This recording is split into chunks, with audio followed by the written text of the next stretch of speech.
सांसों को सांसों में ढलने दो जरा।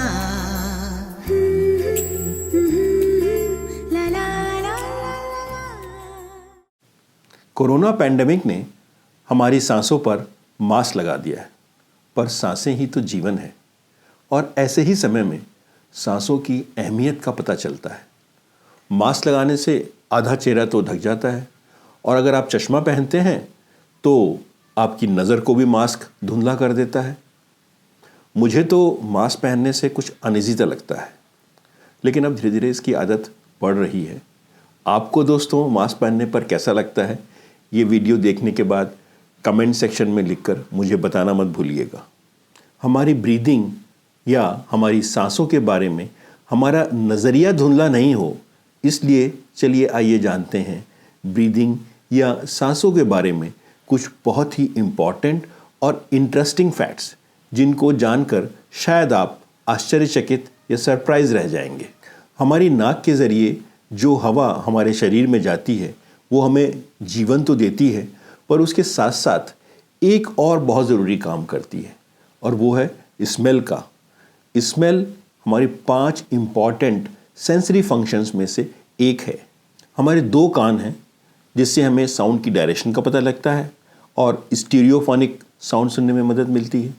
हमारी आँखें 2 हैं जिससे हमें 3D देखने में मदद मिलती है। पर आपने कभी सोचा है हमारी नाक 2 क्यों है, हमारे 2 नॉस्ट्रल्स क्यों हैं, और वो भी एक ही जगह पर?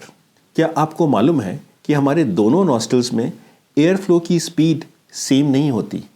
एक नॉस्ट्रल में एयर फ्लो की स्पीड स्लो होती है और एक में फास्ट रहती है, और 2 से 3 घंटे के बाद ये नॉस्ट्रल एक दूसरे से स्पीड बदल जाती है। दे स्वैप ईच अदर।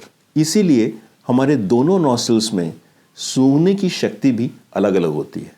आप कभी कॉफ़ी या किसी भी चीज़ को एक नाक को बंद करके आराम से सूंघिए और उसके बाद दूसरी नाक बंद करके उसको सूंघिए। दोनों स्मेल में थोड़ा सा अंतर होगा, और जो परसेप्शन एक्चुअल स्मेल का हमें होता है वो दोनों सेंसेशन का मिल के हमारे ब्रेन में होता है। ऐसा इसलिए होता है कि स्मेल में कुछ ऐसे मॉलिक्यूल्स होते हैं जो बहुत ही कम मात्रा में होते हैं और जिनके स्मेल का सेंसेशन लेने में कुछ समय लगता है। इसलिए एक नाक में जो स्पीड एयर फ्लो की स्लो रहती है उसकी स्मेल का सेंसेशन थोड़ा सा उससे अलग होता है जिसमें फास्ट होती है। अब प्रश्न ये है कि ये होता कैसे है। एक्चुअली हमारी जो नॉस्ट्रल की म्यूकोसा है उसमें ब्लड फ्लो बढ़ जाता है और उसकी पैसेज थोड़ी छोटी हो जाती है। इसके कारण वहाँ पे एयर का फ्लो जो है वो धीरे से जा पाता है, और 2 से 3 घंटे के बाद फिर उस नॉस्ट्रल में स्पीड बढ़ जाती है, यानी कि वहाँ ब्लड फ्लो कम हो जाता है, और दूसरे नॉस्ट्रल में ब्लड फ्लो बढ़ जाता है और उसमें एयर फ्लो की स्पीड स्लो हो जाती है। इस फील्ड में हुई लेटेस्ट रिसर्च के अनुसार ये जो ब्लड का फ्लो हमारी नोज़ में, हमारे नॉस्ट्रल्स में स्वैप करता है हर 2-3 घंटे में, इसका एक कारण ये भी है कि एयर में जितनी भी डर्टी पार्टिकल्स, बैक्टीरिया और वायरसेस होते हैं वो जब नॉस्ट्रल में जाते हैं तो उसकी म्यूकोसा में जमा हो जाते हैं।